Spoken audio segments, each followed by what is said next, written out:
Assalamualaikum warahmatullahi wabarakatuh. Sebelumnya perkenalkan kami dari kelompok 2. Kami membahas mengenai serat mineral yang berasal dari bahan galian. Sebelumnya kami ingin memperkenalkan dulu. Perkenalkan, nama saya Najmi Husnaini dengan NIM 2407020. Kemudian ada rekan saya yaitu Perkenalkan, nama saya Devi Haryanti dengan NIM 2407504. Perkenalkan, nama saya Azizki Putri dengan NIM 240705090. Perkenalkan, nama saya Liza Anggraini dengan NIM 2407514. Baiklah, kami akan membahas mengenai konsep dasar serat mineral. Nah,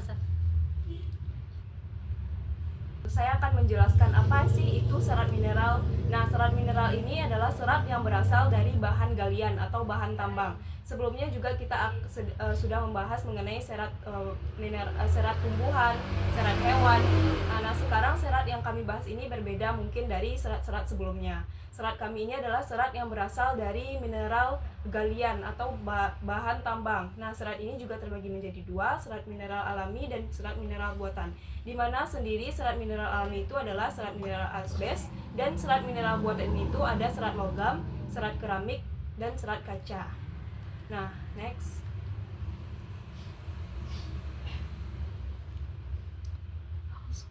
Langsung.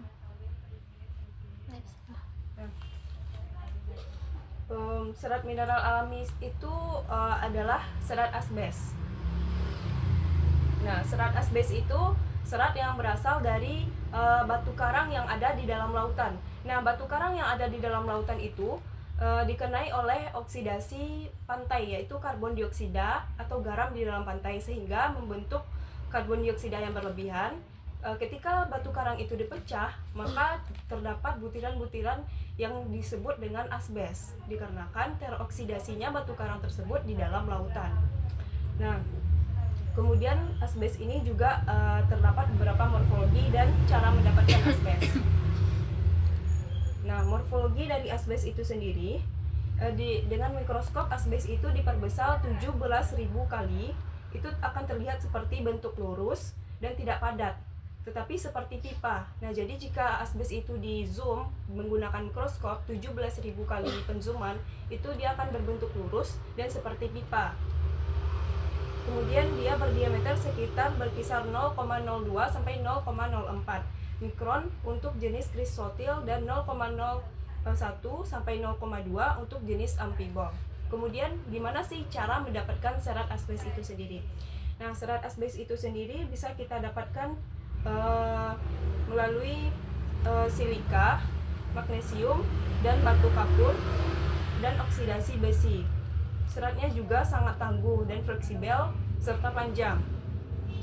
Cara mendapatkan asbes ini juga bisa dari bahan-bahan galian seperti di laut yang sudah saya jelaskan tadi, di batu karang, dan juga bisa berasal dari silika tadi, magnesium. Kemudian ini adalah bentuk morfologi dari serat asbes itu sendiri, di mana di sebelah kanan ini itu adalah serat membujur asbes, itu terlihat seperti panjang ya. Kemudian di sebelah kiri ini ada serat melintang dari asbes. Nah, komposisi asbes itu sendiri terdapat dua, yaitu dari silikat serpentin dan silikat amphibol. Nah, silikat serpentin ini adalah silikat yang memiliki struktur yang serat yang fleksibel dan tahan panas. Jadi, jika asbes itu dikatakan tahan panas, itu terdapat di dalamnya adalah silikat serpentin yang kemudian menghasilkan asbes tersebut tahan terhadap panas dan tahan terhadap api. Kemudian komposisi yang kedua adalah silikat amphibol. Nah, secara kimia silikat amphibol ini dia mengandung silikon dan oksigen dalam struktur molekulnya. Jadi itulah yang menyebabkan asbes ini bermolekul oksigen di dalamnya, dapat mengeluarkan aura-aura panas dan tahan panas. Itu dikatakan silikat amphibol. Terdapat di dalam asbes tersebut silikat amphibol. Kemudian ada sifat fisika asbes dan sifat kimia asbes. Nah, sifat fisika asbes ini, mulur asbes ini sangat rendah, 1 sampai dengan 3% dari mulurnya. Kemudian asbes ini juga sedikit menyerap air. Kenapa? Karena asbes ini tahan panas, mengeluarkan aura panas, dan tidak menyerap air. Kemudian asbes ini tahan terhadap api atau panas ya, yang saya sebutkan sebelumnya itu. Kemudian dia memiliki kekuatan ulur yang berbeda-beda atau bervariasi. Kemudian di sebelah sini ada sifat kimia dari asbes. Nah, sifat kimia dari asbes ini tahan terhadap api, juga termasuk sifat dari kimia asbes. Kemudian tahan terhadap asam. Nah, jika dilarutkan di dalam asam, khususnya asam, kecuali dari asam krisotil, asbes ini tahan, tidak dapat pecah dan tidak dapat rusak ketika dicelupkan ke dalam asam, kecuali dari asam krisotil. Dan asbes ini juga tidak berbau dan tidak berasa. Itulah sifat fisika dan sifat kimia dari asbes. Kemudian apa sih aplikasi penggunaan dari serat asbes itu sendiri?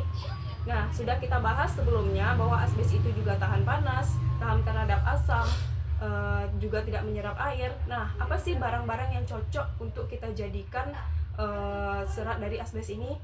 Seperti pemadam kebakaran, pakaian pelindung, isolasi, proteksi produk geseran, filter, kemudian penguatan. Penguatan itu seperti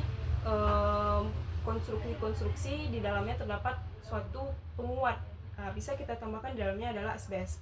Kemudian dalam kelistrikan, nah, dia juga tahan api, tahan air, pastinya bisa cocok ke dalam produk kelistrikan ya. Kemudian bagian-bagian untuk rumah tangga. Ini contoh-contoh dari aplikasi penggunaan asbes. Di sini ada baju pemadam kebakaran, di sini juga terdapat isolasi yang berasal dari asbes. Nah, setelah kita tahu kegunaan-kegunaan asbes, kita juga harus mengetahui bagaimana sih cara merawat asbes tersebut. Nah, asbes ini juga terdapat dua aplikasi penggunaan di dalam produk tekstil seperti pemadam kebakaran tadi, dan juga seperti konstruksi bangunan seperti plafon. Nah, saya akan menjabarkan cara merawat asbes di dalam penggunaan produk tekstil. Nah, dalam mencuci barang asbes atau tekstil asbes itu jangan selalu sering untuk dicuci. Itu akan mengakibatkan gesekan dan tidak bagusnya serat asbes di kemudiannya jika kita terlalu sering memaparkannya dengan pencucian, apalagi menggosoknya dengan keras. Kemudian jangan merendamnya terlalu lama dan bersihkan dengan sikat yang lembut. Jangan disikat dengan kasar, kemudian menyebabkan asbes tersebut berbulu dan tidak bagus. Kemudian jangan menggunakan deterjen dalam penyucian. Kemudian jangan menjemur barang terlalu lama di terik sinar matahari. Simpan di tempat kering dan bungkus dengan plastik dan diberi pengawet atau silika.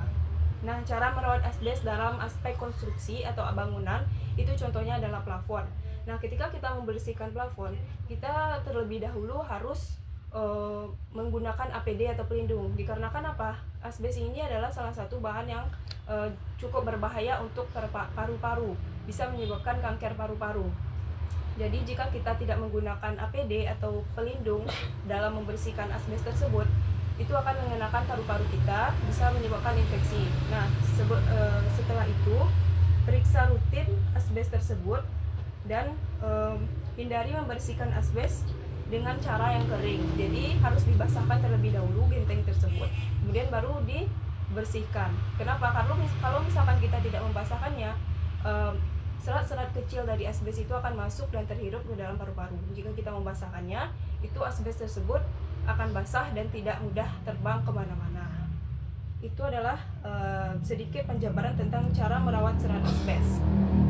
Itu adalah serat asbes menurut kesimpulan dari kami. Kemudian ada serat mineral buatan, itu ada serat kaca.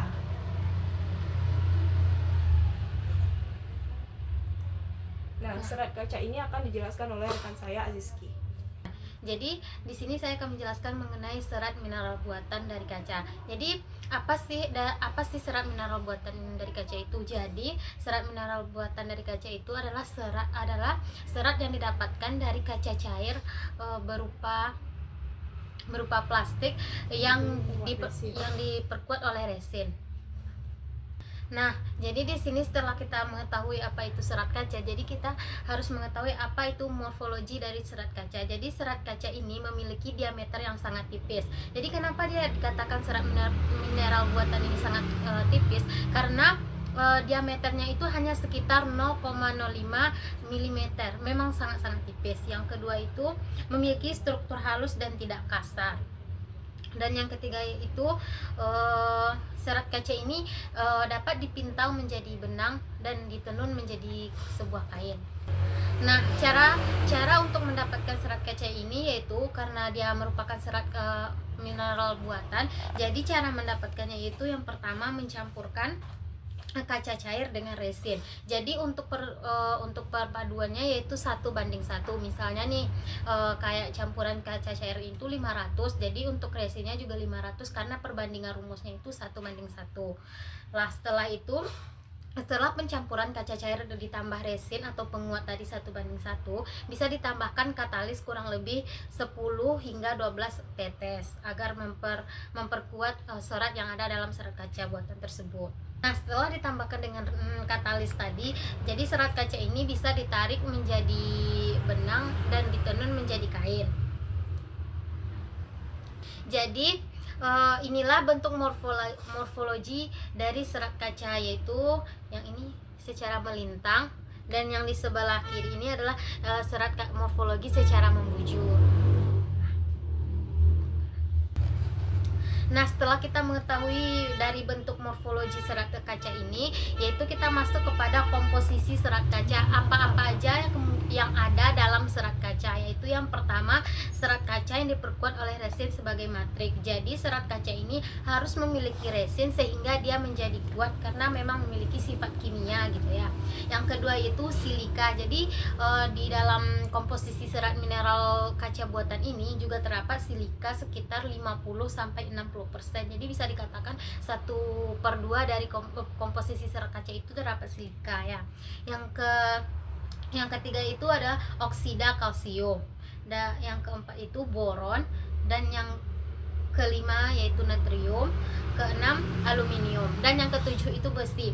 Jadi dalam pembuatan serat mineral buatan kaca ini, besi ini tidak digunakan secara langsung. Jadi nanti setelah kayak ditambahkan di akhir setelah pembentukan serat dari resin tadi, barulah besi ini ditambahkan di akhir, bukan dari awal itu. Nah, setelah kita mengetahui apa itu komposisi dari serat itu, kita harus juga mengetahui apa nih sifat fisika dari serat kaca. Jadi sifat pertama, sifat fisika dari serat kaca itu struktur dan bentuk. Nah, struktur dan bentuk serat kaca ini memiliki bentuk yang sangat halus dan tipis karena diameternya hanya sekitar 0,005 mm. Nah, yang ketiga yaitu kekuatan dan ketahanan. Jadi kekuatan dan ketahanannya ini tuh yaitu tahan api, licin, dan tembus terang. Jadi dia tuh cukup kuat, dan untuk bentuknya itu bisa ditingkatkan penguatannya. Nah, untuk kepadatannya itu bisa sekitar 2,25 kurang lebih atau 0,051 gram. Setelah itu dari sifat fisika ini, kita harus juga mengetahui apa sifat kimia dari serat kaca. Nah, jadi sifat kimia dari serat kaca yang pertama yaitu tahan korosi dan bahan kimia. Kenapa dikatakan tahan korosi? Karena dia memang tahan terhadap karet itu atau berkarat ya. Jadi yang kedua itu kekuatan tarik tinggi. Kenapa dikatakan dia kekuatan tarik tinggi? Karena kan dia di sana telah diperkuat oleh resin. Jadi memang kekuatannya itu lebih tinggi gitu kan. Nah, jadi yang ketiga itu ringan dan kokoh. Kenapa ringan dan kokoh? Seperti yang kita ketahui bahwa dia itu memiliki diameter yang sangat halus dan tipis. Nah, yang keempat yaitu viskositasnya baik, dan yang terakhir yaitu sifatnya tahan api. Nah, jadi selanjutnya saya akan membahas yaitu mengenai aplikasi penggunaan dari serat kaca. Jadi apa sih yang bisa digunakan dari serat kaca ini, digunakan sebagai apa gitu ya. Yang pertama yaitu konstruksi otomotif.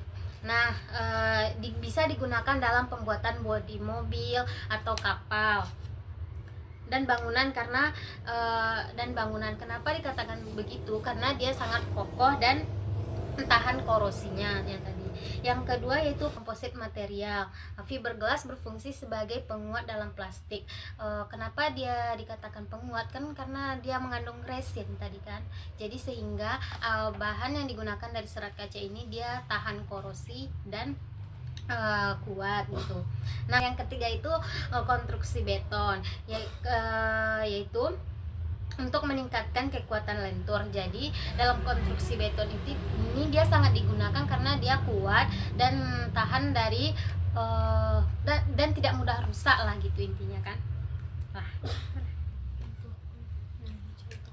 Nah, ini adalah contoh aplikasi penggunaan dari serat kaca yang digunakan karena dia memiliki sifat kimia, jadi dia tahan terhadap panas dan tidak mudah itu, dan seratnya sangat kuat ya. Cara merawat serat kaca. Jadi cara merawat serat kaca ini agar dia tetap tahan, kuat dan bisa digunakan dalam jangka waktu yang lama. Yang pertama yaitu pembersihan secara rutin. Karena dia di sini sangat kuat, maka kita perlu membersihkannya secara rutin agar serat-serat di dalamnya itu tetap kuat dan bisa digunakan dalam waktu yang lama gitu kan. Nah, yang kedua yaitu perlindungan UV. Jadi untuk serat mineral dari kaca ini kita merawatnya dengan cara tidak membiarkan dia terlalu lama terkena papar sinar matahari yang secara langsung gitu kan. Nah, yang ketiga itu yaitu inspeksi berkala. Maksudnya di sini kita harus melakukan pengecekan terhadap barang ini. Apakah barang ini sudah mulai seratnya ini udah mulai berkurangkah kekuatannya, atau sudah mulai rusakkah atau bagaimana. Jadi kita perlu melakukan pengecekan secara rutin supaya kita tahu nih bagaimana nih peralatan kita ini masih bagus nggak dibuat untuk pengolahan ini gitu, atau masih bagus nggak untuk kita pakai ya, seperti itu. Serat mineral buatan dari logam yang akan dilanjutkan oleh rekan saya kepada Liza. Dipersilakan. Nah, kali ini saya akan menjelaskan tentang serat mineral logam. Apa sih serat mineral logam itu? Serat mineral logam itu terbuat dari susunan logam yang berlapis plastik atau juga ada sumbu yang berlapis logam. Contohnya itu seperti aluminium. Serat logam ini menghasilkan benang logam yang digunakan sebagai bahan penghias tekstil, maupun itu tekstil di pakaian ataupun tekstil di rumah tangga.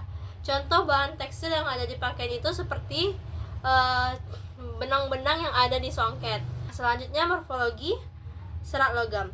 Morfologi serat logam ini terdapat dalam bentuk panjang dan kontinu serta berserat pendek. Logam ini menunjukkan sifat korosivitas tinggi sekaligus tetap kuat dan tahan lama secara struktural. Serat logam ini bisa kita dapatkan dengan cara penambangan, tempat pembuangan barang bekas, dan investasi. Nah, penambangan ini bisa didapatkan dari biji logam yang ditemukan di bumi. Sedangkan di tempat pembuangan barang bekas, logam ini bisa didapatkan seperti menjual-jual logam bekas dengan harga yang bisa dibilang cukup murah. Nah, lalu investasi logam bisa didapatkan seperti logam emas yang kemudian dijual kembali. Komposisi serat logam ini terdiri dari dua komponen, yaitu matriks dan serat. Kalau matriks ini berfungsi sebagai pengikat, sedangkan serat itu fungsinya sebagai penguat. Dan serat ini bisa dibedakan atau dikelompokkan menjadi serat pendek ataupun serat panjang. Serat logam ini bisa dihasilkan melalui proses pengolahan logam yang elastis dan memiliki aplikasi dalam komposisi dan teknik material. Nah, selanjutnya saya akan menjelaskan tentang sifat fisika dan sifat kimia serat logam. Sifat fisika serat logam ini yaitu terdiri dari kekuatan, seperti struktur seratnya jika akan digunakan. Nah, selanjutnya saya akan menjelaskan sifat fisika serat logam. Sifat fisika serat logam itu terdiri dari kekuatan. Kekuatan itu seperti struktur seratnya jika akan digunakan. Kekuatannya itu sangat baik dan interlock mekanisnya yang kuat. Nah, terus memiliki ketahanan suhu. Ketahanan suhu ini dia tahan akan suhu dan tidak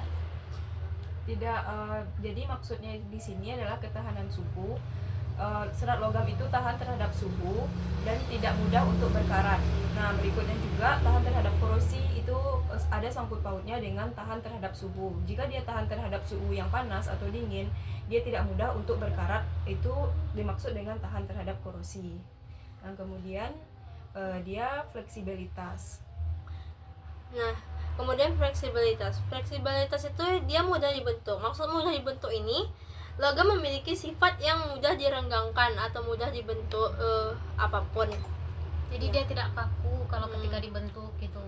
Selanjutnya konduktivitas. Konduktivitas ini yaitu serat logam ini memiliki sifat penghantar panas yang baik. Nah, jadi dia dengan mudahnya menghantarkan panas Dengan cara Dengan yang baik cara yang dan baik. Benar gitu. Nah, selanjutnya sifat kimia serat logam. Sifat kimia serat logam ini dalam kondisi normal dan pada suhu kamar atau suhu ruangan, dia tidak bereaksi dengan asam-asam yang digunakan dalam pencelupan, seperti asam sulfat, asam klorida, asam format, asam asetat, dan asam oksalat. Nah, lanjut ke aplikasi penggunaan serat logam. Nah, selanjutnya saya akan menjelaskan aplikasi penggunaan serat logam. Penggunaan serat logam ini dapat kita temui di perlindungan pribadi seperti perlindungan ESD dan perlindungan EMI. Terus selanjutnya penyaringan. Penyaringan ini contohnya seperti kayak saringan yang terbuat dari logam atau Stainless yang ada di dapur. Nah, selanjutnya material gesekan. Material gesekan ini bisa didapat seperti magnet. Selanjutnya substrat katalis. Substrat katalis itu yaitu alat yang digunakan untuk mengeluarkan gas, seperti contohnya yang ada di pabrik-pabrik. Dia untuk mengeluarkan gas beracun yang dihasilkan dari hasil produksi pabrik tersebut. Nah, selanjutnya penguat komposit. Penguat komposit itu yaitu sebagai bahan tambahan pada material yang menggunakan serat logam. Jadi pada material penambahan itu dia berfungsi sebagai penguatnya. Nah, ini dia contoh serat logam. Serat logam ini seperti yang di kiri ini benang yang terbuat dari logam. Ini bisa digunakan untuk pembuatan songket gitu. Nah, selanjutnya cara merawat serat logam. Cara merawat serat logam ini ada beberapa cara, yaitu pembersihan umumnya seperti gunakan air dan kain microfiber untuk membersihkan logam tersebut. Semprotkan air ke permukaan logam, lalu diusap kiri kanan seperti menggosok seperti gini ya. Nah, terus pembersihan karat pada stainless steel. Nah, pembersihan ini dicampur beberapa sendok soda kue dengan air lemon, lalu digosok-gosokkan hingga karat tersebut terangkat. Nah, selanjutnya pembersihan perhiasan perak. Pembersihan perhiasan perak ini bisa digunakan sikat gigi bekas dan dicampur menggunakan larutan sabun lembut dan air hangat, lalu digosok-gosok agar perhiasan perak tersebut terangkat karat-karatnya. Nah, sekian dari serat logam tersebut. Nah, selanjutnya ada serat buatan yang terbuat dari keramik yang akan dijelaskan oleh Devi. Kepada Devi saya persilahkan. Nah, selanjutnya saya akan menjelaskan serat mineral buatan keramik. Serat keramik adalah serat kontinu yang digunakan yang tahan terhadap suhu tinggi.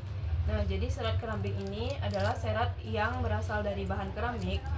Kemudian serat ini tahan terhadap suhu yang tinggi dan terhadap alumina.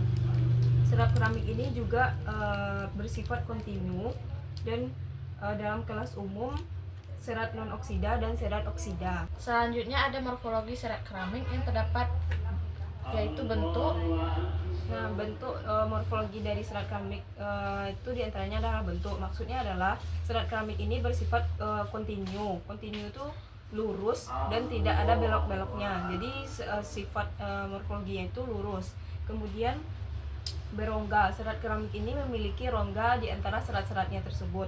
Kemudian bercabang. Nah, serat keramik ini memiliki cabang seperti halnya serat-serat karena dia memiliki rongga, makanya dia memiliki cabang di antara serat tersebut. Nah, misalnya serat itu lurus, jika dibuka di dalam mikroskop maka akan nampak seperti cabang. Cabang dan jarak antara masing-masing seratnya. Yang ketiga, ukuran. Ada struktur dari pembukaan atau ukurannya. Nah, dia memiliki kekerasan di dalam serat tersebut atau kekuatan dari serat keramik tersebut memiliki kekerasan. Serat keramik itu bersifat keras dan porositasnya yang tinggi. Kemudian komposisi kimianya yang ada di dalam serat keramik tersebut. Cara mendapatkan serat keramik yaitu pertama proses penarikannya. Nah, proses penarikan atau drawing dalam serat keramik ini, di mana serat keramik ini seratnya ditarik, kemudian atau dilakukan pendrawingan, dan serat keramik ini ditimpa, kemudian ditambahkan komposit-komposit atau komposisi-komposisi dari serat keramik. Kemudian yang kedua ada Proses pemintalan yaitu spinning. Nah, di dalam proses pemintalan ini juga mungkin hampir sama dengan proses penarikan, di mana dalam pembentukan serat keramik ini, serat keramik itu ditarik. Nah, jika pemintalan, serat keramik itu dipintal atau di spinning. Selanjutnya proses elektrospinning. Nah, proses elektrospinning ini dilakukan pemintalan dalam mesin elektro atau dalam kegiatan yang bersifat Elektronik yang menggunakan mesin. yang menggunakan mesin, tapi dia dipintal menggunakan mesin. Iya, mesin. Selanjutnya proses sintering. Dan proses solder. Dan proses Nah, sol gel. selanjutnya juga ada proses sintering dan juga ada proses sol gel. gel. Nah, di sini ada gambar morfologi serat keramik. Bisa dilihat teman-teman, di sini ada morfologi dari serat keramik itu sendiri. Kemudian ada komposisi serat keramik. Keramik dapat berupa oksida logam, yaitu senyawa unsur logam. Selanjutnya ada sifat-sifat serat keramik dan sifat fisika. Selanjutnya ada sifat fisika serat keramik, yaitu kekuatan tarik tinggi. Maksud kekuatan tarik tinggi di dalam serat keramik ini adalah apabila serat keramik itu ditarik, maka dia akan ada kekuatan di dalamnya, tidak gampang rusak atau tidak gampang pecah. Ketika ditarik itu Ya. dia akan kembali seperti semula gitu. Kemudian yang kedua, Modulus elastisitas tinggi. yang berarti dia dapat menahan tegangan yang besar. Nah, jika tadi kekuatan yang tinggi, kekuatan tarik yang tinggi, ketika ditarik dia memiliki kekuatan yang tinggi. Nah, Ketegangannya itu tinggi. kemudian elastisitas ini dia memiliki tegangan, di mana tadi tarikan, di sini adalah tegangan yang besar dan tinggi. Tidak mudah putus antara seratnya karena dia tegangannya tinggi. Ya. Selanjutnya ketahanan suhu tinggi. Nah, di dalam ketahanan suhu yang tinggi ini, serat keramik itu tahan terhadap suhu yang tinggi atau derajatnya yang panas gitu. Jadi dia tidak gampang rusak apabila ditempa dengan suhu yang tinggi. Ketika dalam suhu ruangan ataupun dalam ruangan Ketahanan kimia. Selanjutnya ketahanan kimia. Nah, ketahanan kimia ini maksudnya adalah dia tahan terhadap korosi dan serangan kimia. Apabila dia dilarutkan di dalam asam atau basa dan pelarut, dia itu akan tahan dan tidak mudah pecah. Selanjutnya ketahanan abrasi. Nah, ketahanan abrasi yang tinggi ini dia memiliki tahan terhadap keausan atau goresan. Jika dia digores atau terkena terkena goresan, goresan, dia tidak gampang pecah atau hancur. jadi dia tahan. Selanjutnya konduktivitas thermal tinggi rendah. Nah, konduktivitas termal yang tinggi rendah ini adalah konduktor panas yang sangat buruk. Dia yang membuatnya ideal untuk aplikasi isolasi. Nah, ketika dia ada konduktor panasnya yang buruk, atau tidak tahan tidak baik untuk menghantarkan panas, dia cocoknya untuk aplikasi dalam isolasi. Selanjutnya ketahanan terhadap radiasi. Nah, ketahanan terhadap radiasi ini dia tidak mudah untuk menimbulkan kerusakan atau radiasi yang dipaparkan. Jika kita memaparkan dengan sinar radiasi atau sinar UV, seperti sinar matahari, dia tidak mudah rusak dan tidak mudah hancur. Selanjutnya ada sifat kimia serat keramik, yaitu ketahanan terhadap suhu tinggi.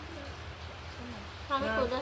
Ya, mungkin hampir sama sifat kimia dan fisika dari serat keramik itu juga terdapat ketahanan suhu yang tinggi. Apabila di sifat fisika tadi dia mengutamakan kekuatan, penarikan, dan fleksibilitas. Nah, jika di serat kimia ini dia tahan terhadap suhu yang tinggi dan tanpa mengalami degradasi terhadap kimia atau pelarut kimia.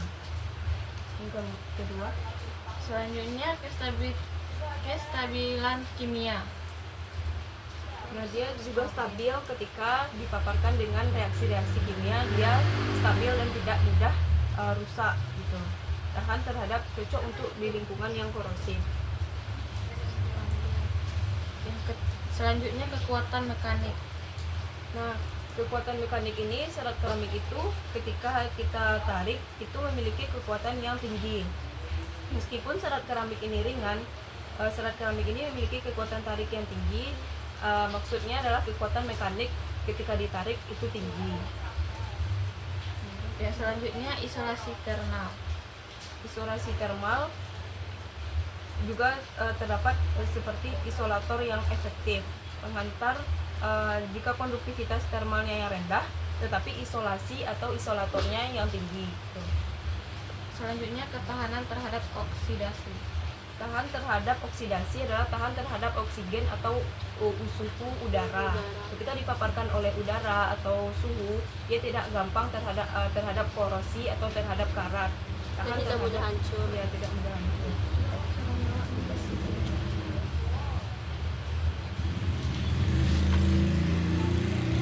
Aplikasi penggunaan.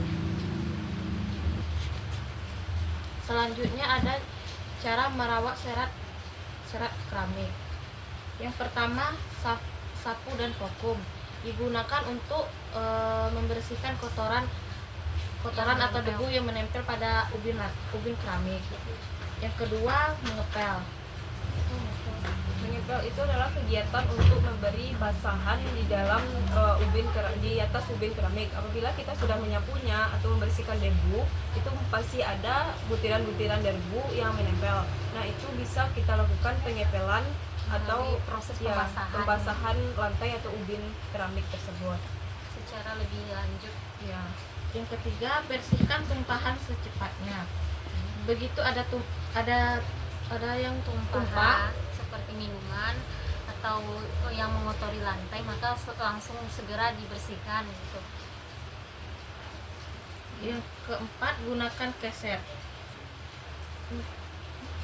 Keset itu digunakan dalam perawatan dalam penggunaan aplikasi keramik khususnya lantai. Ketika kita menggunakan lantai keramik itu sebaiknya kita menggunakan keset agar tetap merawat keramik tetap bersih dari paparan debu-debu. Karpet atau permadani. Yang terakhir ada karpet atau permadani yang Ditambahkan di atas lantai.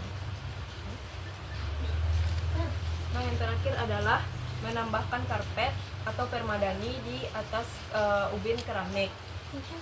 Ketika kita telah menambahkan keset ini digunakan pada area-area tertentu seperti di kamar mandi, itu akan rentan menimbulkan becek pada lantai, gitu kita menggunakan keset. Nah, kalau misalkan karpet itu pada area-area yang lapang seperti di ruang tamu, itu kita menggunakan keset untuk menghindari debu-debu Secara langsung mengenai mengenai ubin keramik.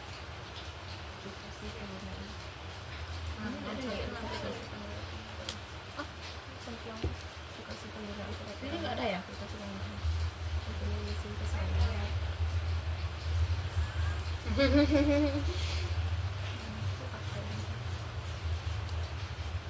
Selanjutnya ada aplikasi penggunaan serat keramik, yaitu terdapat komponen mesin pesawat. Nah, dalam serat keramik itu juga selain untuk ubin atau lantai keramik itu juga bisa digunakan pada komposit mesin pesawat atau komposit komponen-komponen yang ada di dalam pesawat. Yang kedua, elemen turbin gas dan otomotif. Nah, di dalam serat keramik juga bisa diaplikasikan pada konstruksi otomotif, pada mesin atau turbin gas. Yang ketiga ada rompi balistik. Nah, selain dari konstruksi otomotif, itu juga bisa digunakan pada bahan-bahan tekstil seperti rompi untuk balistik dan jaket anti peluru. Serta yang terakhir itu adalah yang paling banyak digunakan itu ubin lantai atau lantai keramik ya. Ini contoh aplikasi serat keramik yang sebelah kanan. Sebelah kanan yang terdapat pas bunga, yang sebelah kiri Lantai keramik. Lantai keramik. Di sebelah kanan adalah vas bunga dan di sebelah kiri terdapat lantai keramik atau ubin lantai.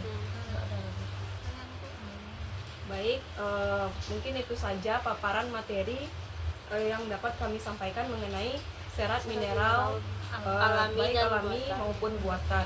Nah, kesimpulan yang dapat kami simpulkan di sini adalah di mana serat mineral itu berasal dari serat galian atau serat bahan tambang. Di bumi ini terdapat di dalamnya ada berupa serat. Jika di atas bumi itu terdapat serat hewan, serat tumbuhan, nah di dalam bumi itu terdapat serat galian atau serat berasal dari bahan tambang.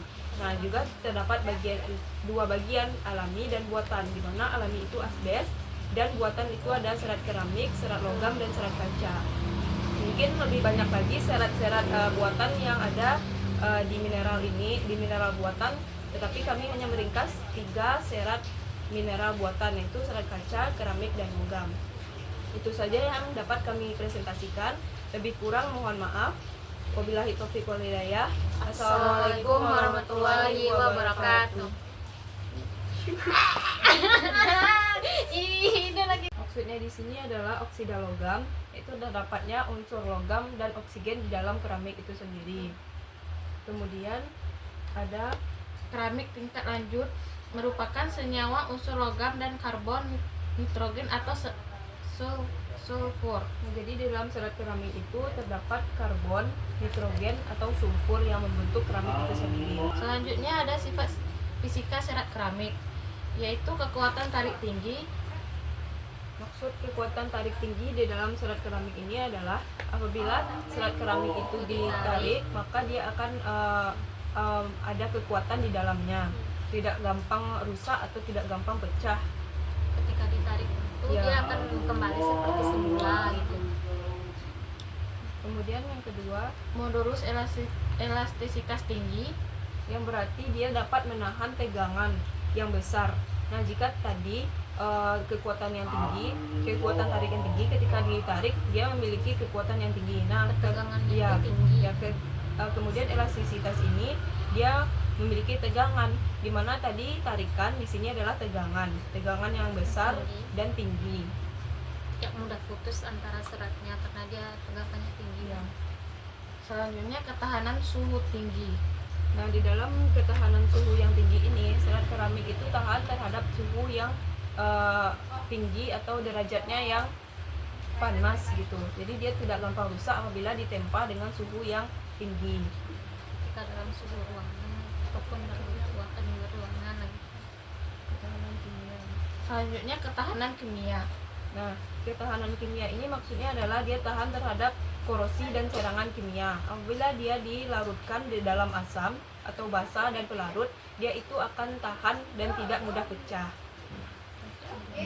Selanjutnya ketahanan abrasi. Nah, ketahanan abrasi yang tinggi ini dia memiliki tahan terhadap keausan atau goresan. Jika dia digores atau terkena terkena goresan, goresan, dia tidak gampang pecah atau hancur. jadi dia tahan. Selanjutnya konduktivitas thermal tinggi rendah. Nah, konduktivitas termal yang rendah ini adalah konduktor panas yang sangat buruk. Dia yang membuatnya ideal untuk aplikasi isolasi. Nah, ketika dia ada konduktor panasnya yang buruk atau tidak tahan tidak baik untuk menghantarkan panas, dia cocoknya untuk aplikasi dalam isolasi. Selanjutnya ketahanan terhadap radiasi. Nah, ketahanan terhadap radiasi ini dia tidak mudah untuk menimbulkan kerusakan atau radiasi yang dipaparkan. Jika kita memaparkan dengan sinar radiasi atau sinar UV, seperti sinar matahari, dia tidak mudah rusak dan tidak mudah hancur. Selanjutnya ada sifat kimia serat keramik, yaitu ketahanan terhadap suhu tinggi. Keramik Nah, udah. Ya, mungkin hampir sama sifat kimia dan fisika dari serat keramik itu juga terdapat ketahanan suhu yang tinggi. Apabila di sifat fisika tadi dia mengutamakan kekuatan, penarikan, dan fleksibilitas. Nah, jika di serat kimia ini dia tahan terhadap suhu yang tinggi dan tanpa mengalami degradasi terhadap kimia atau pelarut kimia. Yang kedua, Selanjutnya kestabilan kimia. nah dia juga stabil ketika dipaparkan dengan reaksi-reaksi kimia, dia stabil dan tidak mudah rusak gitu. Tahan terhadap, cocok untuk di lingkungan yang korosif. Selanjutnya kekuatan mekanik. Nah, kekuatan mekanik ini serat keramik itu ketika kita tarik itu memiliki kekuatan yang tinggi. Meskipun serat keramik ini ringan, serat keramik ini memiliki kekuatan tarik yang tinggi. Maksudnya adalah kekuatan mekanik ketika ditarik itu tinggi. Ya, selanjutnya isolasi thermal. Isolasi thermal juga terdapat seperti isolator yang efektif, penghantar jika konduktivitas thermalnya yang rendah, tetapi isolasi atau isolatornya yang tinggi. Selanjutnya ketahanan terhadap oksidasi. Tahan terhadap oksidasi adalah tahan terhadap oksigen atau suhu udara. Ketika dipaparkan oleh udara atau suhu, dia tidak gampang terhadap korosi atau terhadap karat. Dan tidak mudah hancur. Ya, tidak mudah hancur.